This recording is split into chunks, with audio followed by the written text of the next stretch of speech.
Hello बच्चों, how are you. तो आज हम लोग जो स्टेट ऑफ मैटर डिस्कस कर रहे थे कंटिन्यूअस वे में, आज हम लोग नेक्स्ट लेक्चर डिस्कस करने वाले हैं जिसको आप रियल गैस कहते हो या फिर इसको वंडर वाली क्वेश्चन आप कहेंगे, वो हमें ड्राइव करना है। तो लास्ट क्लास में हम लोगों ने kinetic molecular theory of gases discuss किया था और मैंने पॉइंट आउट किया था बच्चे कि दो पोस्टुलेट ऐसे हैं जिस पे सवाल उठेंगे, ठीक है ना।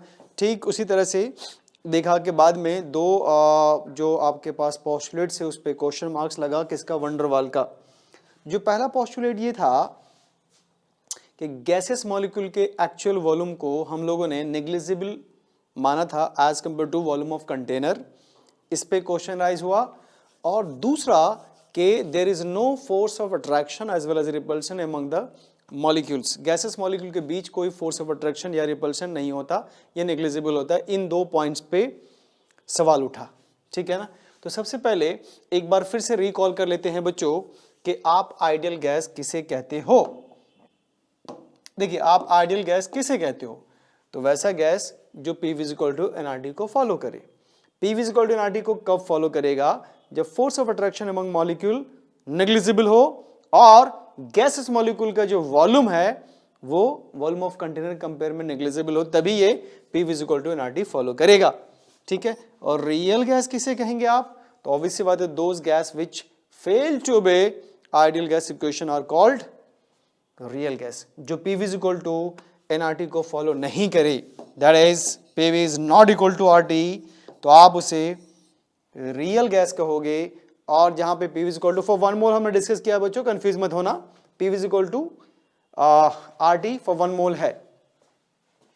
तो आई होप आपको ये समझ में आया होगा। आइडियल गैस क्या होता है, वो गैस जो ideal gas equation that is P = RT या nRT को फॉलो करे at all temperature and pressure are called ideal gas. और आइडियल गैस होने के लिए कंडीशन क्या है, मॉलिक्यूल के बीच फोर्स ऑफ अट्रैक्शन 0 होना चाहिए, मॉलिक्यूल का गैसेस मॉलिक्यूल का जो वॉल्यूम एक्चुअल वॉल्यूम वो वॉल्यूम ऑफ कंटेनर कंपेयर में नेग्लिजिबल होना चाहिए। आइए आगे चलते हैं।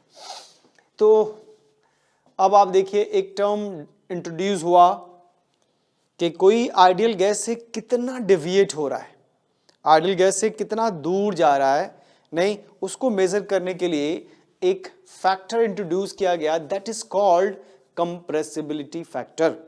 ये कंप्रेसिबिलिटी फैक्टर आपको बताएगा कि आपका जो गैस है वो आइडियल बिहेवियर से कितना डेविएट हुआ है, ये आपको इंफॉर्मेशन देगा कौन, दैट इज कंप्रेसिबिलिटी फैक्टर। तो देखो बच्चों क्या है इसका concept, the extent to which a real gas depart, the extent to which a real gas depart from ideal behaviour, इसको डिपिक्ट करेंगे in terms of new function जिसको आप कहते हो कंप्रेसिबिलिटी फैक्टर, जिसको डिनोट तो आप करते हैं Z से और डिफाइन करते हैं the ratio of pressure volume upon nRT।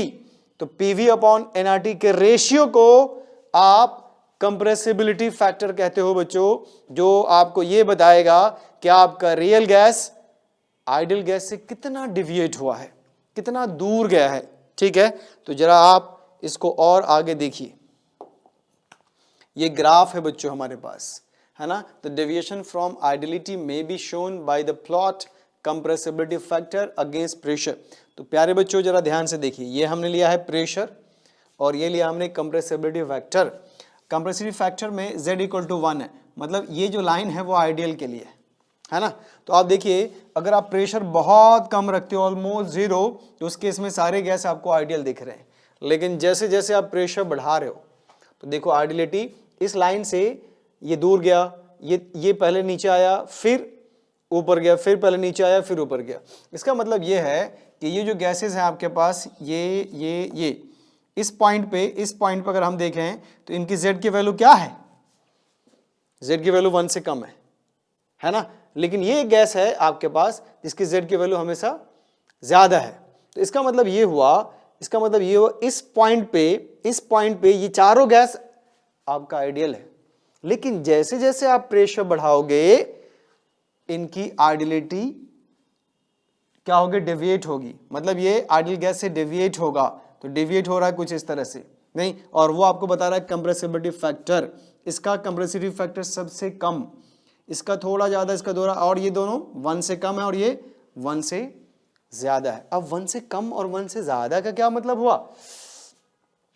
देखो अगर Z की वैल्यू 1 से कम है तो जितना आप आइडियल गैस को कंप्रेस कर सकते हो, ध्यान सुनो, जितना एक मोल आइडियल गैस ले लो, उसको कंप्रेस करो, जितना आप कंप्रेस कर सकते हो उससे ज्यादा इसको कंप्रेस कर पाएंगे आप, नहीं? तो जो कॉन्सेप्ट आपको बताया गया कि आइडियल गैस को आप इतना तक प्रेशर लगा के कंप्रेस कर सकते हो, तो ये उससे ज्यादा कंप्रेस होगा, इसलिए क्योंकि इसके intermolecular force of attraction strong हो गए, बढ़ गए, ठीक है। और अगर Z की वैल्यू ग्रेटर देन 1 है, इसका मतलब आप इसको जितना आप आइडियल गैस समझकर कंप्रेस कर पाते, ये उससे कम कंप्रेस हो पाएगा, नहीं? तो दैट मीन्स कि इन दोनों केसेस में आइडियलिटी से डेविएशन हो रहा है, तो ये गैस भी आपका रियल हुआ और ये 3 गैस भी रियल हुआ। नहीं समझ में आया? देखिए कहा गया कि अगर गैस आपका आइडियल है तो Z = 1 लिखेंगे, ऑब्वियस सी बात है बच्चों, Z = 1 लिखेंगे तो Z = PV/nRT था, 1 पुट करने के बाद PV = nRT बन जाएगा, मीन्स आपका गैस आइडियल हो जाएगा, इसमें तो कोई परेशानी नहीं होनी चाहिए। लेकिन कहा Z की वैल्यू अगर लेस देन 1 है तो attractive force are dominate and gas is more compressed और इजिली लिक्विफाइबल। Z की वैल्यू जितनी कम होगी उस गैस को उतना ज्यादा कंप्रेस कर सकते हैं, और गैस जितना ज्यादा कंप्रेस होगा मॉलिक्यूल उतना पास आएगा बच्चों, और मॉलिक्यूल पास आएगा तो उसको लिक्विफाई करना आसान होगा। गेटिंग और नॉट? तो Z की वैल्यू लेस देन 1 रिप्रेजेंट कर रहा है कि गैसेस मॉलिक्यूल के बीच का फोर्स ऑफ अट्रैक्शन जितना आप आइडियल गैस में नेग्लिजिबल मान रहे थे यहां पे है, ठीक है, और है तो मॉलिक्यूल को जितना आप चाह रहे थे आइडियल गैस से हम कंप्रेस करना उससे ज्यादा कंप्रेस हो रहा है, इसका मतलब मॉलिक्यूल पास आएगा, और जितना पास आएगा उसको लिक्विफाई करना उतना आसान हो जाएगा। और अब कहा गया Z की वैल्यू ग्रेटर देन 1, अगर Z की वैल्यू ग्रेटर देन 1 है बच्चों, इसका मतलब ये कि इस गैस को आप उतना कंप्रेस नहीं कर पाओगे जितना आइडियल गैस में आपने सोचा था। क्यों? क्योंकि इसमें जो फोर्स ऑफ रिपल्शन है वो डोमिनेट कर रहा है, नहीं, इसीलिए इसको मॉलिक्यूल को मान लो यहां तक आइडियल के लिए ले आएंगे तो अगर ये है तो रियल दूर ही रहेगा, मतलब ऐसे गैसेस को कंप्रेस करना मुश्किल, दैट इज लिक्विफाई करना भी डिफिकल्ट। इसको अगर आप लिक्विड में चेंज करोगे तो आपके लिए मुश्किल होगा। अब आइए बात कहा गया कि for a real gas the deviation from ideal behaviour depends on, अगर कोई रियल गैस है ना, और वो आइडियल गैस से डिविएट हो रहा है तो वो 3 इंपॉर्टेंट फैक्टर पर डिपेंड करेगा, एक तो प्रेशर, दूसरा टेम्परेचर और तीसरा नेचर ऑफ गैस। देखो प्रेशर अगर आप बढ़ाते हो, कॉमन सेंस लगाइए, अगर आप प्रेशर बढ़ाते हो मॉलिक्यूल पास आएगा, ठीक है, जब मॉलिक्यूल पास आएगा तो उसमें फोर्स ऑफ अट्रैक्शन या रिपल्सन डेवलप होंगे। गेटिंग और नॉट? मॉलिक्यूल को अगर आप पास लाओगे प्रेशर बढ़ा के, है ना, तो इससे क्या होगा बच्चे कि उसमें फोर्स ऑफ अट्रैक्शन और रिपल्सन डेवलप होगा। लेकिन आप तो कहते हो कि आइडियल गैस में कोई फोर्स ऑफ अट्रैक्शन रिपल्सन नहीं होता, तो जैसी फोर्स ऑफ अट्रैक्शन आया तो वो आइडियल से डिविएट होगा। रही बात टेम्परेचर की, तो जैसा कि आप जानते हो टेम्परेचर से थर्मल एनर्जी बढ़ेगी, और जब थर्मल एनर्जी बढ़ेगी तो मॉलिक्यूल में वाइब्रेशन होगा, मॉलिक्यूल दूर जाएंगे, जब मॉलिक्यूल दूर जाएंगे तो फोर्स ऑफ अट्रैक्शन क्या होगा? कम होगा। तो आपको टेम्परेचर कम करना होगा, जब टेम्परेचर कम करेंगे मॉलिक्यूल पास आएगा और वो डेविएट करेगा फ्रॉम आइडियल बिहेवियर। अब नेचर ऑफ गैस, अगर पोलर मॉलिक्यूल है तो जल्दी पास आ जाएगा, नॉन पोलर है तो मुश्किल से आएगा। तो ये 3 इंपॉर्टेंट फैक्टर्स है जो आइडियल गैस को क्या करता है? डेविएट करता है आइडियलिटी से टुवर्ड्स रियल गैस, या रियल गैस को आइडियल की तरफ लाता है डिपेंडिंग अपॉन सिचुएशन। तो अगर आप प्रेशर बढ़ाओगे तो आपका जो आइडियल गैस होगा वो रियल गैस बन जाएगा। टेम्परेचर अगर बढ़ाओगे तो मॉलिक्यूल दूर जाएगा, तो रियल गैस अगर होगा तो वो आइडियल गैस बन जाएगा। तो देखो कोई भी गैस आइडियल नहीं होता, उसको हम आइडियल बनाते हैं कंडीशन के अकॉर्डिंग। नहीं, किसी भी गैस को के प्रेशर को अगर आप बहुत कम कर दीजिए और टेम्परेचर बहुत बढ़ा दीजिए तो वो आइडियल बन जाएगा। और किसी भी गैस के प्रेशर को बहुत बढ़ा दो, टेम्परेचर को बहुत कम कर दो, तो वही आइडियल गैस रियल गैस में तब्दील हो जाएगा, कन्वर्ट हो जाएगा, चेंज हो जाएगा। तो जरा आप इसको देखिए, हमने 3 गैसेस लिया है बच्चों, एक नाइट्रोजन है, हाइड्रोजन एंड CO2 को हमने इसमें दिखाया है। इस पॉइंट पे तीनों आइडियल है, Z = 1 है। अब आप देखिए हाइड्रोजन कभी भी Z < 1 नहीं आया, इसका मतलब हाइड्रोजन के बीच का फोर्स ऑफ अट्रैक्शन बहुत कम है, मतलब रिपल्सिव फोर्स डोमिनेट कर रहा है। तो इस गैस को अगर आप कंप्रेस करोगे तो इसकी कंप्रेसिबिलिटी बहुत कम मिलेगी as compare to ideal behaviour, ideal case में जो आप सोच रहे थे। लेकिन इन दोनों में देखो वैल्यू नेगेटिव आया, सॉरी <1 आया। तो जितना कम होगा उतना ज्यादा फोर्स ऑफ अट्रैक्शन डोमिनेट करेगा बच्चों, और फोर्स ऑफ अट्रैक्शन डोमिनेट करेगा तो उतना पास आएगा। तो अगर आपको लिक्विफाई करना हो तो सबसे पहले CO2 लिक्विफाई होगा, फिर नाइट्रोजन और सबसे बाद में हाइड्रोजन। अगर फोर्स ऑफ अट्रैक्शन बताना हो, फोर्स ऑफ अट्रैक्शन पूछे, तो जिसका Z वैल्यू जितना कम होगा उनके बीच फोर्स ऑफ अट्रैक्शन उतना ज्यादा होगा बच्चे। तो मैक्सिमम फोर्स ऑफ अट्रैक्शन जो आप देखोगे that will be in CO2, फिर N2 और सबसे लास्ट में आएगा हाइड्रोजन। नहीं तो आप कंप्रेसिबिलिटी की वैल्यू चेक करके ये पता कर सकते हो कि आपका गैस कंप्रेसिबल कितना है, ज्यादा है या कम है। लिक्विफाई आसानी से होगा या मुश्किल से होगा, इनके बीच फोर्स ऑफ अट्रैक्शन ज्यादा है या कम है, दैट कैन बी कैलकुलेटेड। आइए देखो, टेम्परेचर के बारे में कहा गया कि अगर आप देखिए ध्यान से, टेम्परेचर आपने क्या रखा बहुत ज्यादा, तो Z = ऊपर है भाई, टेम्परेचर जितना कम करोगे तो कहा गया टेम्परेचर अगर बढ़ाएंगे तो वो आइडियलिटी की तरफ जाएगा, टेम्परेचर कम करोगे नहीं तो एक सर्टेन पॉइंट पे टेम्परेचर पे वो आइडियल की तरह रहेगा, और टेम्परेचर बढ़ाओगे तो मॉलिक्यूल दूर दूर जाएगा भाई, मॉलिक्यूल दूर दूर जाएगा तो वो आइडियलिटी को सपोर्ट करेगा, मतलब कंप्रेसिबिलिटी फैक्टर बढ़ता जाएगा। तो आप देखिए जैसे जैसे टेम्परेचर बढ़ा रहे हो वैसे वैसे Z आपका बढ़ता जाएगा। तो मैक्सिमम वैल्यू आपका 1000 केल्विन पे है, उससे थोड़ा कम आपका 500 पे है, और 200 पे सबसे कम हो गया। गेटिंग और नॉट? तो इनसे कंक्लूजन ये निकाला गया बच्चों कि at high temperature and low pressure real gas show nearly ideal behaviour. कोई भी परफेक्ट आइडियल तो होता नहीं है, बट नियरली आइडियल बिहेवियर को रिप्रेजेंट करेगा। कहां पे? At high temperature and low pressure. तो हाई टेम्परेचर और लो प्रेशर पे रियल गैस को आप नियरली आइडियल मान सकते हो, और ये आइडियल गैस इक्वेशन को फॉलो करेगा, दैट इज PV = nRT को फॉलो करेगा eight all temperature and pressure. ठीक है, अब सवाल ये आया कि अगर हमने प्रेशर बढ़ा दिया, टेम्परेचर कम कर दिया, मॉलिक्यूल पास पास आ गया, तो क्या अब ये आइडियल बिहेवियर शो करेगा? नहीं। जब आइडियल बिहेवियर नहीं शो करेगा तो फिर इस गैस की प्रॉपर्टीज को एक्सप्लेन करने के लिए हमें इक्वेशन कौन सा यूज करना होगा? भाई आइडियल तो काम ही नहीं कर रहा है, तो अब एक नया इक्वेशन डेवलप होगा, दैट इज कॉल्ड वंडर वाल इक्वेशन। बेसिकली हम लोग आइडियल गैस इक्वेशन को ही मॉडिफाई करेंगे, नहीं आइडियल गैस इक्वेशन को ही मॉडिफाई करेंगे, और इस मॉडिफिकेशन में वो 2 पोस्टुलेट आएगा जिस पे हमने सवाल उठाया था भाई। तो जरा ध्यान से देखिए, मान लेते हैं ये P है pressure exerted by molecule of real gas. अगर रियल गैस है तो इसमें फोर्स ऑफ अट्रैक्शन होगा। तो मान लीजिए ये मॉलिक्यूल है, इसमें कोलिजन करने के लिए आ रहा है, तो ये वाला मॉलिक्यूल उसको अपनी तरफ खींचेगा, तो क्या ये A इस वॉल पे उतने ही फोर्स ऑफ अट्रैक्शन से कोलिजन कर पाएगा जितना आइडियल करेगा? तो your answer will be no. अरे जब A जा रहा था इस वॉल से टकराने के लिए तो B उसको अपनी तरफ खींचा, तो इसको जो फोर्स ऑफ अट्रैक्शन लगाना था वो अब थोड़ा कम हो जाएगा। नहीं समझ में आया? तो मान लो ये प्रेशर लगाया इसने, नहीं pressure exerted by molecule of real gas, अब इसने जो पीछे से खींचा वो कितना खींचा? ये स्मॉल p। तो प्रेशर एक्सर्टेड बाय आइडियल इतना होना चाहिए था, देखो ध्यान से, ये होना चाहिए था इतना p प्लस स्मॉल p, ये आइडियल गैस के लिए। लेकिन ये जो आपके पास है बी लेयर, इसने क्या किया? पीछे से खींचा, तो इसका फोर्स ऑफ अट्रैक्शन, इसका मतलब ये वैल्यू कम है, ये वैल्यू P प्लस की ऑब्वियस से बात है कम। इसमें आप ऐड कर रहे हो तो pressure exerted by ideal gas हो गया ये। दैट मीन्स कि जो आप इक्वेशन लिखते हो PV इक्वल टू nRT, तो यहां पे ये जो P है वो ये है, मतलब दोनों मिलके ऐड होगा यहां पे, नहीं ये P आप यूज नहीं कर सकते।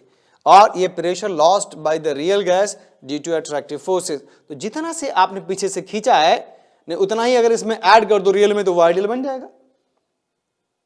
अरे मान लो कोई 10 यूनिट से फोर्स लगा रहा है वो आइडियल है, और दूसरा क्या उसने 8 ही से लगाया, पता चला पीछे से किसी ने खींच लिया तो 8 से लगाया तो वह 8 ये हो गया। अगर उसमें 2 ऐड कर दें तो 8 + 2 10 रियल आइडियल बन जाएगा। नहीं तो ये प्रेशर करेक्शन, इसको हम कहते हैं प्रेशर करेक्शन। नहीं जो हमने फोर्स ऑफ रिडक्शन को नेग्लिजिबल माना था वो जरूरी नहीं है कि आप नेग्लिजिबल मानेंगे, नहीं इसको आपको इसमें इंप्लीमेंट करना होगा। अब ये pressure lost by the real gas है ड्यू टू अट्रैक्टिव फोर्स। अब इसके बारे में जरा देखिए बच्चों ध्यान से, ये जो P है वो इन moles per unit volume layer A पे डिपेंड करेगा और moles per unit volume layer B पे डिपेंड करेगा। तो देखा गया कि ये जो प्रेशर है वो डायरेक्टली प्रोपोर्शनल टू, ऑब्वियसली बात है इस कंटेनर में पर यूनिट एरिया पर यूनिट वॉल्यूम कितने मॉलिक्यूल है उसके according he force of attraction वो खींचेगा, एक दूसरे पे लगाएगा। तो ये A के लिए मान लो ये हो गया और B के लिए ये हो गया, है ना, तो इन दोनों को कंबाइन कर दो n² v² हो जाएगा बच्चे। साइन ऑफ प्रोपोर्शनलिटी को हटाइए, यहाँ पे एक कांस्टेंट यूज करना होगा।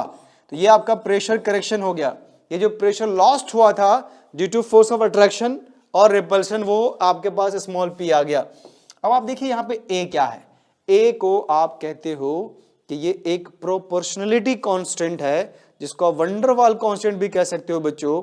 ये रिप्रेजेंट करेगा, ये इस बात को रिप्रेजेंट करेगा बच्चों कि आपके मॉलिक्यूल के बीच फोर्स ऑफ अट्रैक्शन कितना स्ट्रॉन्ग है।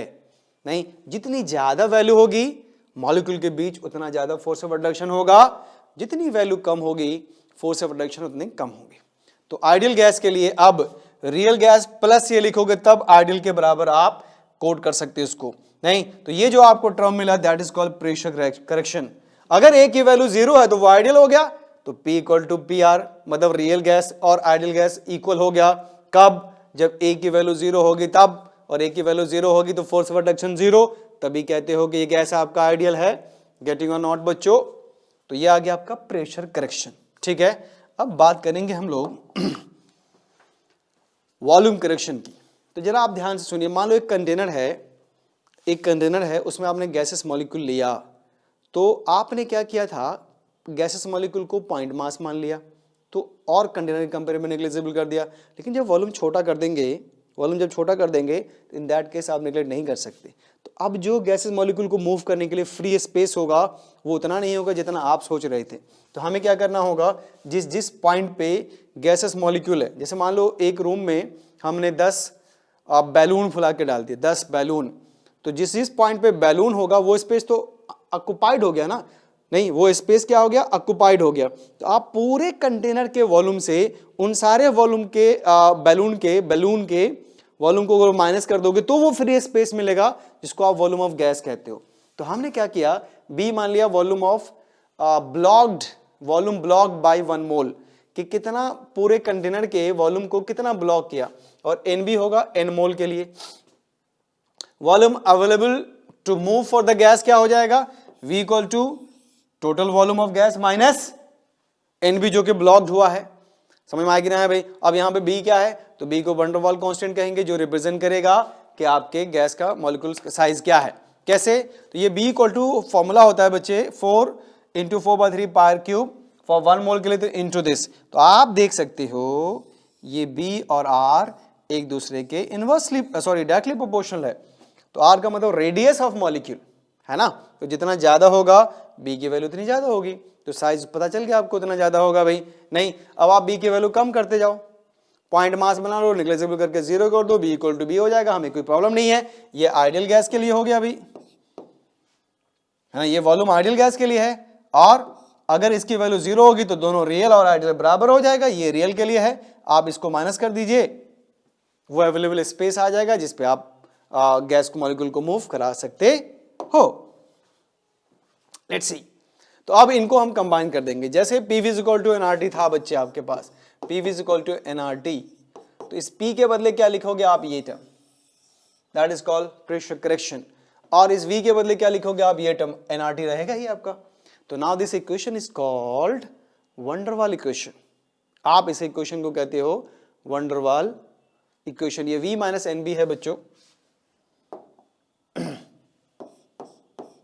V minus NB equal to NRT। तो this is called van der Waals equation और रियल गैस इक्वेशन। जरा आप फटाफट बताइए what are the significance of A and B। Is very very important. ये आपसे पूछा जाएगा कि A और B का जरा सिग्निफिकेंस बताइए। तो आपसे कहा गया कि A की वैल्यू ये बताएगा कि आपके गैसेस मॉलिक्यूल के बीच फोर्स ऑफ अट्रैक्शन कितना ज्यादा है या कम है। तो value of A is measure of magnitude of attraction forces, attractive forces among gaseous molecules। तो A के बीच जितना ज्यादा फोर्स ऑफ अट्रैक्शन होगा बच्चों, उतना रियल गैस होगा और उसको लिक्विफाई करना उतना आसान होगा, Z की वैल्यू उतनी ही कम होगी। अब तो कह सकते हो आप फाइनली कि A is directly proportional to force of attraction. A की वैल्यू बढ़ाइए, फोर्स ऑफ अट्रैक्शन बढ़ेगा। What about significance of B? तो its value is measure of effective size of gas molecule. A की वैल्यू जितनी ज्यादा होगी बच्चों, गैस मॉलिक्यूल का साइज उतना ज्यादा होगा। और यह भी देखा गया है कि it's value is 4 times the actual volume of the gas, जिसको आप क्या कहते हो, एक्सक्लूडेड वॉल्यूम और को वॉल्यूम। इसीलिए हमने 4 इंटू 4/3 पायर क्यूब लिखा था। देखो 4 इंटू 4/3 पायर क्यूब, और 1 मोल के लिए था तो हमने इंटू एवोगाड्रो नंबर मेंशन कर दिया था। तो यह है significance of A and B।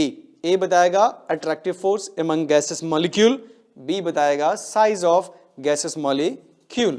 Getting और नॉट? फिर unit of A and B sometime पूछता है बच्चे आपसे। तो unit of A and B क्या कहोगे? तो A का यूनिट चूंकि आप देखिए P जो वंडरवाल इक्वेशन लिखोगे उसमें इसको कोरिलेट कर सकते हैं। A equal to PV square N square. तो P क्या है, प्रेशर, L क्या है, वॉल्यूम। वॉल्यूम को आप मेजर करते हो इन लीटर, तो एटमॉस्फेयर लीटर स्क्वायर पर मोल स्क्वायर। और जो B आ जाएगा बच्चे वो V अपॉन NB आएगा। कैसे? तो जैसे मान लिया फॉर वन मोल आप वंडरवाल इक्वेशन क्या लिखोगे, P plus A square N square था भाई, A N स्क्वायर था ना, तो A लिखिए अपॉन V स्क्वायर, V रहने दीजिए, equal to V minus NB था तो B कर दीजिए। सॉरी नॉट इक्वल टू, ये इनटू में आएगा ना, V माइनस NB, N हटा देंगे हम यहाँ पे 1 मोल के लिए, इक्वल टू क्या आ जाएगा, RT। तो ये दोनों अगर ऐड हुआ है बच्चों, तो ऐड हुआ इसका मतलब दोनों यूनिट सेम है तभी तो ऐड हुआ, डायमेंशन सेम है तभी तो हमें क्या करना है, A इक्वल टू बराबर कर दीजिए इसका, तो A equal to PV square आ जाएगा। और यहाँ पे मोल था भाई, अगर N स्क्वायर लिखते हो तो N स्क्वायर कर दीजिए।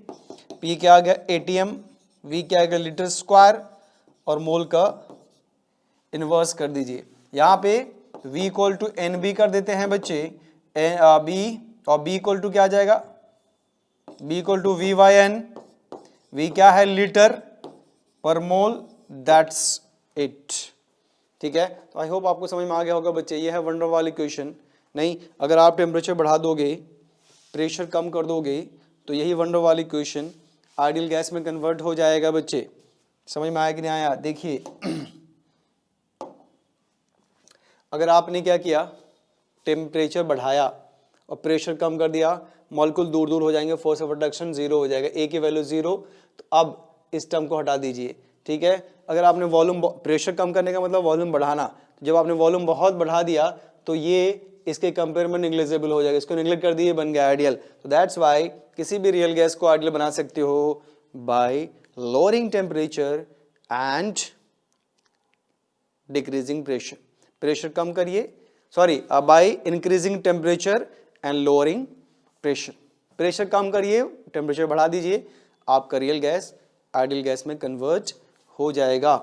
नहीं तो खासकर जो 11th के बच्चों हैं उसमें आपसे 2 क्वेश्चन पूछे जाते हैं बच्चों को, राइट वंडरवाल इक्वेशन फॉर 1 मोल, लिख दोगे N की वैल्यू जहां जहां है वहां 1 पुट कर दीजिए, तो P plus A upon V square into V minus B equal to RT, ये अगर 1 मार्क्स का क्वेश्चन आता है और 2 मार्क्स के क्वेश्चन आपसे मिलेंगे, right physical significance of A and B, significance of A and B पे आपको 2 मार्क्स, तो 3 मार्क्स के क्वेश्चन आपको इस पे मिल सकते हैं बच्चों। सम टाइम आपसे कहेगा डिफाइन कंप्रेसिबिलिटी फैक्टर, अगर कंप्रेसिबिलिटी फैक्टर की वैल्यू 1 है तो क्या होगा, अगर वैल्यू ग्रेटर देन 1 है तो क्या होगा, लेस देन 1 है तो क्या होगा। तो अगर z इक्वल टू 1 है दैट मीन्स कि आपका गैस आइडियल है, z की वैल्यू लेस देन 1 या ग्रेटर देन 1 है तो दैट मीन्स आपका गैस दोनों ही केसेस में रियल है। लेकिन अगर z की वैल्यू ग्रेटर देन 1 है इसका मतलब हमारा गैस बहुत कम कंप्रेसिबल है, उनमें रिपल्सिव फोर्स डोमिनेट कर रहा है, उसको लिक्विफाई करना बहुत मुश्किल होगा। लेकिन z की वैल्यू अगर लेस देन 1 है दैट मीन्स कि इनका फोर्स ऑफ अट्रैक्शन ज़्यादा है बच्चों, फोर्स ऑफ अट्रैक्शन ज़्यादा है दैट मीन्स कि इसको लिक्विफाई हम आसानी से करेंगे। जो ग्राफ आपने देखा एनसीईआरटी में भी देखोगे तो जिसका ग्राफ जितना नीचे तक जाएगा उस गैस को लिक्विफाई करना उतना आसान और उसका इंटरमल को फोर्स ऑफ अट्रैक्शन उतना ज़्यादा, मतलब ए की वैल्यू उतनी ज़्यादा। गेटिंग और नॉट। तो आई होप आप लोगों को वंडर वाली क्वेश्चन समझ में आ गया होगा, बहुत आसान है, बहुत मुश्किल नहीं है। नहीं तो आप नीट लेवल पे, आईटी मेंस लेवल पे और स्कूल लेवल पे इसे आप कोप अप कर सकते हो, स्टडी कर सकते हो, ठीक है। तो नेक्स्ट क्लास में आगे डिस्कस करेंगे, है ना। नेक्स्ट क्लास में जब लिक्विफेक्शन पढ़ेंगे तो इस पर मैं आपको बताऊंगा कि डिफरेंट प्रेशर पे क्या क्या होता है और इसको कैसे हम मॉडिफाई करेंगे इक्वेशन को। ये आपके नीट और आईटी के लिए इंपॉर्टेंट कॉन्सेप्ट होगा। तब तक के लिए इसको आप रिवाइज करिए, अच्छे से पढ़िए बच्चों और अपना ख्याल रखिए। बाय।